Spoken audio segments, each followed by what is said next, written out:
What does it feel like to be the first Florida athlete to sign an NIL with Gatorade? Honestly, to break it down, I don't even know how they even got connected with those guys. I wasn't worried about anything like that. They just told me we might have a deal, a small little deal with Gatorade. I'm like, Gatorade, like that's crazy. But they told me about it, and like I guess I made history being one of the first. I didn't even know that I was one of the first, but it definitely feels good because it opened up doors for every other athlete that goes here. So we're blessed. Been drinking Gatorade your whole life? Uh, Pretty much, yeah. Not as a baby. Oh, no, not as a baby, nah. Obviously, everybody has the storyline. Last year was your first start against Georgia. The last 2 minutes of that first half didn't go so well. Where do you see yourself now in year 2 of you being a quarterback compared to where you were a year ago when y'all played this game? I feel like I made huge leaps of improvement. There's still ways to go, but just thinking about it, I was actually talking about it the other day. Time does fly. Like, seemed like yesterday it was my first start. Against Georgia. I feel like we were doing pretty good until those last couple minutes of the game, but I feel like I made improvements. As a player, as a person. So I'm thankful that I even got the opportunity to start in that game. It was fun just being on that field. With my teammates. It was definitely a huge blessing. So I was thankful for that. That defense had, I think, 4 or 5 first-round draft picks. I mean, how overwhelming was that? Just the talent on the field and just dealing with that quality of a defense for your first start. It was pretty crazy. Just thinking about it. That was one of the things because watching those guys all year. Just seeing what they're doing, seeing how they're stopping offenses from scoring. And I'm like, oh, those guys pretty good. Coach Kirby Smart, he's doing his thing. But it's all part of the game. You're gonna have some great players. You're gonna have some not so great players. But you just gotta go out there and play your game. How'd you process that game emotionally? I mean, the big moment you had, and it just didn't go as you'd hoped, and then you got injured. Before the game, I'm not gonna lie, I had a lot of jitters. I was in my head a lot. I was a little nervous. First career start against the #1 defense. So of course I was thinking a lot, and I felt like I was doing pretty good until those last few minutes of the game, first half. But just processing it and thinking about it, it's taught me a lot about football itself, and how to manage the game, and how to take control of the game. So it is what it is now. That was the lesson. Yeah. Afterwards, that you took from it was what? Just managing your emotions better, managing the moment Just better? Managing everything, the emotions, the moment, the game itself. Just managing everything and just letting it come to you instead of trying to, just force everything. How did you take advantage of the bye week, you think? And what did you do, and how did you improve, you think? I was definitely watching a little bit more film, resting up, not getting banged up on the field, but just using that week as more of a mental week. Just getting ready for this game coming up. How have you improved your mental game to make sure that, I mean, here in a similar environment, the jitters aren't there this time? Just take what the game gives me. I started a few games this year. So that's one huge comparison I can make to that. And just letting the game come to me. How much do you think about the Georgia game during the off season?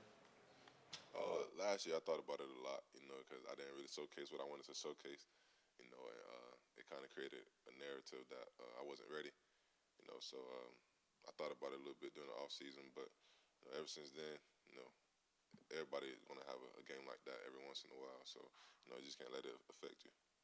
About the jitters last year. How long did it take you to get rid of the jitters in the game, or did you ever get rid of the jitters during the game last year? Were they just there constantly? I think they were flowing, up and down. I'll make a big play, they kind of drop, then I hear the crowd screaming again, it kind of rise back up. But I think that was just being part of the moment, and just being a little anxious and being young in that experience. For example, playing in Neyland with 100 and something thousand people, how has that helped you prepare for a game like this? Because that was a game, obviously, with all the people screaming at you, that if you're going to be nervous, that was a game you were going to be. I didn't necessarily think about it like that. That one prepared me for this one. But, you know, uh, like I said, just letting the game come to me, not really worrying about what everybody else is thinking, not really worrying about what everybody else is saying, because that game was a pretty wild game. And, now that I think about it, I feel like that one is setting us up for this one. To do, and the Gators need to do this week to have a shot at upsetting this team? Just stay focused, keep the main thing, that's doing your assignment, focusing on what you got to do, and just focusing on the win. Do you see, I mean, I asked Tyreek, #1 defending national champs, that didn't come around all the time. How do you view that opportunity? To think about it, it's pretty wild, Congrats to those guys for doing their thing last year, congrats to them for doing their thing this year, keeping that #1 spot. But if you get too caught up into that type of stuff, then it'll deter you from the main thing. Take your mind off of what you want to accomplish. So we're not really thinking about them being ranked, us being unranked, or what the history's been like before. We're just trying to be in a moment, like Sal said, and just be in Jacksonville and do what we have to do. What would it mean to win this game, though, just from the season, how it turned things around? It'll mean a lot, just to even win. Every win is a big win for us. This one is an SEC game, so SEC win would be great for us. And, just being in Jacksonville and winning that game would be a big win for us. So we're just looking forward to, playing ball. Did you follow the Florida-Georgia rivalry growing up, or do you have any thoughts about what it means and stuff? No, not necessarily. I didn't really follow it much until I got here. Just being there and just watching Kyle Trask do what he did when we played them, and then watching some of the greats like Brandon Spikes, the hit he had against them. Just seeing some of that stuff, it kind of puts me in that feeling. Could the underdog thing be a motivation, though, in terms of, you guys are 22-point underdogs? Could that kind of permeate throughout the team, or you as a leader, could you use that at all, or no? 22 points. Well, I didn't even hear about that until now. We haven't really even been thinking about being the underdog because, we've pretty much been the underdog all season. A lot of people have been, counting us out, doubting us, but that just comes with the territory. Like, we know what we have to do to get back to the top spot. We're going to try to, do that. So we're not necessarily thinking about being the underdog. That number seemed to surprise you, is what I was about to say. You're like 22 points. Yeah, it did. That's crazy. How much lead time did you know you were going to be starting? Was it the whole week, or did McGee and Mullen tell you like Wednesday or Thursday? How much head start did you know that you were going to be starting? If I remember correctly, it might have been a day or two before the game. They pulled Emery and I in the office and told us that they were going to go with me, and I had to be ready for it. So, that whole week we both were preparing to be the starter. We didn't know what was going to happen, but they finalized it like a day or two before the game. Some guys still get jitters before games. Do you? Are you over that now at this point? Earlier in the season, I did. I feel like that comes with everybody. Every game. It's the moment. It's a big moment. You always want to perform to the best of your ability. So I feel like everybody gets jitters, but I try to limit those as much as possible, just stay out my own head. Do you have a pregame routine, or do you do anything particular to kind of zone in or anything like that? Or? Not really. I listen to music every once in a while. Randy, I call him before every game. We talk on the phone, we pray. But that's probably the main thing like that, just talking on the phone with Randy and just praying. A lot of people talk about how this team has been so close to maybe getting to where they could be undefeated. You guys were in a lot of games, but some didn't go your way.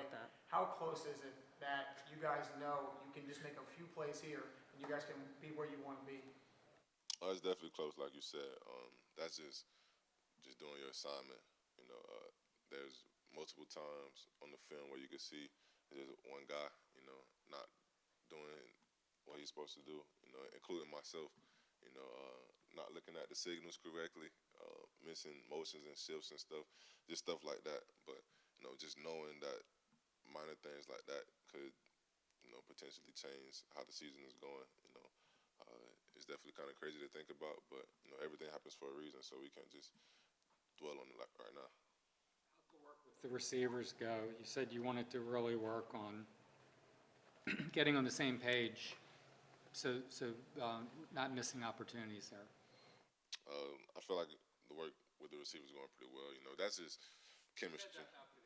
Yeah, it's just chemistry and, you know, just understanding what we both want. You know, those guys want the ball. I want to get them the ball. You know, so it's just understanding like the spots to be open on the field and understanding the coverages behind it. Asked about the talent on Georgia's defense last year and some of the guys that were drafted. What have you seen in terms of the changes on the defense? You know, talent filling in at certain spots, and if there are any differences between, you know, now and a year ago. You know, not much has changed for them. You know, of course they had older guys there, so that's probably the biggest thing right there. Just the age difference, but not much has changed. You know, Georgia, they're great at recruiting. You know, they know how to get guys and put them in the right spot. You know, so their coach trusts them to be in the right spot. And so just looking at the film, there's not much of a difference. You know, they're a pretty good team, same team as last year.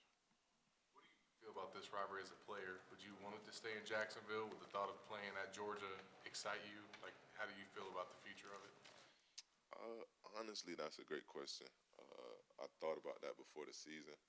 You know, it's pretty cool being in Jacksonville, seeing the stadium split half and half.